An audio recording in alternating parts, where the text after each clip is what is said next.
Olá pessoal, tudo bem? Vocês estão pedindo mais vídeos, então eu estou gravando. Acho que estão gostando. Agora nós vamos continuar falando sobre a trilogia da implantação do monoteísmo na Terra. Começamos com o livro Akhenaton, como eu falei para vocês, ou Akhenaton. Algumas pessoas me perguntaram por que eu falo Akhenaton, mas as duas pronúncias são corretas. Akhenaton e Akhenaton, depende muito da língua, se é o francês, se é o inglês. Então vários egiptólogos, vários estudiosos usam os dois termos. Eu termino optando mais pelo Akhenaton. E também me perguntaram por que eu não falei o significado do nome Akhenaton. Eu falei do nome Tutankhamon, que é a imagem viva de Amon, e Akhenaton significa o espírito atuante de Atum, Deus Atum, o qual Akhenaton representava na Terra. E também me perguntaram por que eu não falei sobre a grande Nefertiti, a Bela que chegou. Nefertiti significa a Bela chegou, que foi a grande companheira e também se tornou faraó do Antigo Egito. Muitas pessoas não sabem disso, mas em determinado momento do reinado de Akhenaton ele quis se dedicar de tal forma à sua mensagem espiritual que ele passou o título de rei para Nefertiti através do nome Smenkhare, e ele ficou sendo o grande profeta de Atum, o grande líder espiritual de Atum, e ela que reinou o Egito durante aquele período. E obviamente também que ela ajudou todo o trabalho espiritual dela, era uma grande sacerdotisa do Reiki, o que se entende por Reiki hoje já se vivenciava naquele período no Antigo Egito, a utilização das forças e energias espirituais. Bom, mas então agora nós recomeçando falando do livro Moisés, o Libertador de Israel. Ele é muito interessante porque ele começa exatamente no último capítulo do livro Akhenaton. Eu não vou contar o que aconteceu para não estragar, é um spoiler muito forte que vai estragar a leitura. Mas ele narra a mesma situação como se fosse uma outra câmera filmando aquela situação e vendo sobre um outro contexto, aqueles momentos finais do livro Akhenaton.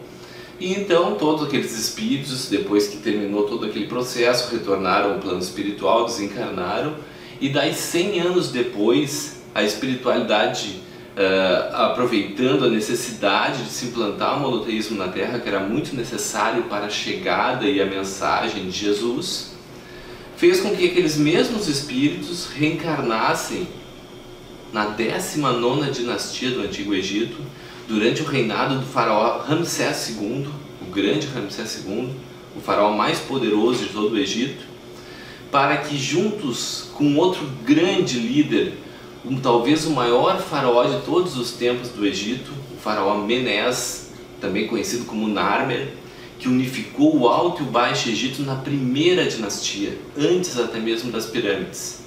Era um espírito de grande poder mental, de grande força, e que tinha sido na Atlântida nada mais nada menos do que o líder da raça vermelha, Atlas.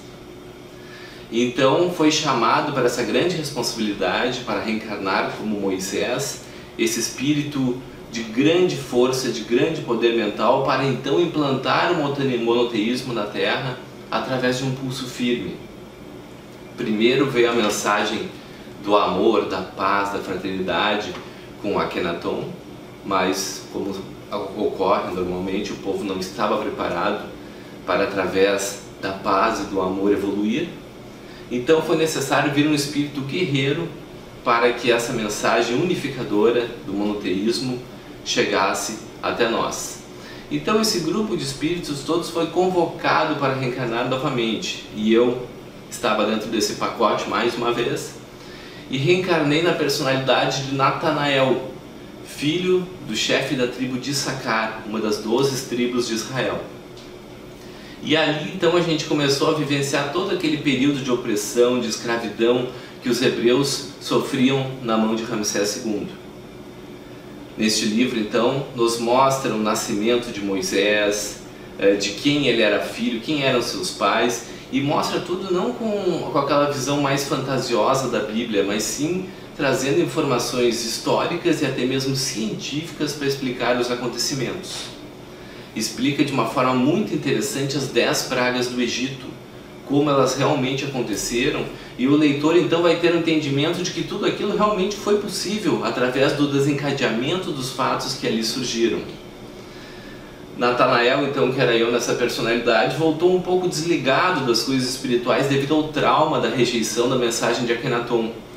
Mas depois de ele vivenciar uma situação muito extrema com seu pai, o chefe da tribo de Sacar, Zuar, ele então se tornou um rebelde seguidor de Moisés, e junto com Akenaton, que estava reencarnado como sacerdote Amenófis, que foi o professor de Moisés, para fazer despertar todo aquele poder, aquela força interior que ele possuía dentro da vivência física, começou então a surgir os primeiros momentos dessa grande rebelião.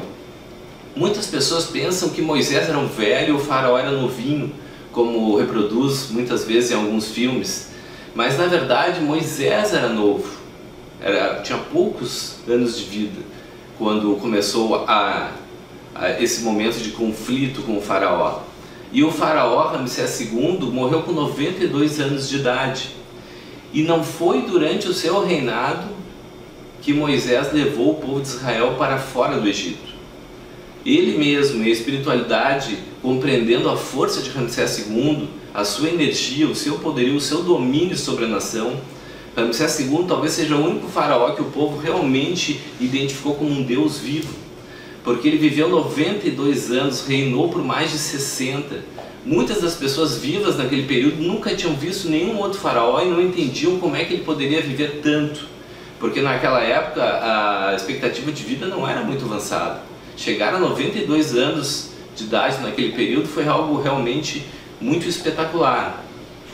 Diz que Moisés viveu 120 anos, levou 40 anos no Egito, daí foi expulso e ficou 40 anos no deserto, depois voltou e levou 40 anos para levar o povo até a Terra Prometida. É que o termo 40 anos naquela época, na Antiguidade, era entendido como uma geração, um período muito longo de tempo que ninguém saberia precisar. Então se levou a crer que 40 anos era o tempo, mas na verdade foi um período de tempo bem menor do que isso. Então Moisés sai do Egito, vai viver na terra dos Madianitas e depois retorna com a missão incumbida do plano espiritual para libertar o povo de Israel. Quem viu a novela Os 10 Mandamentos, quem viu os filmes, conhece a história como um todo, mas não esses meandros, esses detalhes que ocorrem nessa narrativa. Quando Moisés então volta para o Egito para libertar o povo, o seu filho Merneptah, ou Meremptah, que era o 14º filho de Ramsés II, já tinha assumido o trono, pois Ramsés II tinha morrido e seus 13 filhos anteriores tinham morrido antes dele, tal idade que ele terminou falecendo. E o próprio Merneptah, ou Meremptah, ele também já estava com quase 60 anos de idade, era mais velho que o próprio Moisés. E não era um faraó tão forte, tão enérgico como Moisés, permitindo então que Moisés pudesse fazer um enfrentamento maior para poder libertar o povo de Israel do Egito. E ali nós narramos diversos detalhes, diversos trabalhos realizados, até trabalhos de magia com espelhos, tudo que foi assustando o faraó Meremptah, até o ponto que as 10 pragas do Egito começaram a acontecer, e isso então foi enfraquecendo o faraó, até que ocorre o momento da morte dos primogênitos, morre o primogênito do faraó e o povo de Israel é libertado. E os egípcios vão atrás e acontece aquela fantástica perseguição que culmina na travessia do mar. Só que a Bíblia diz que é o Mar Vermelho. O Mar Vermelho é um mar muito profundo. É um erro de tradução. Na verdade, eles atravessaram o Mar dos Juncos, que é uma lagoa de água salgada que tem vazão alta e baixa. Moisés sabia o momento certo para atravessar. Os egípcios entraram na hora que a vazão estava subindo e eles não conseguiram realizar a travessia até o final. Mas a narrativa de libertação do povo de Israel, a busca de liberdade, daquele bem mais precioso que um ser humano almeja, que é ser livre, é muito emocionante. É um livro que eu gosto muito de ter relatado, narrado, e ele daí encerra-se nessa travessia. Por isso que o livro tem 2 volumes, esse que é o Libertador de Israel e o próximo que eu irei narrar posteriormente, que é o Em Busca da Terra Prometida, que daí é da travessia do mar até chegar a terra prometida de Israel.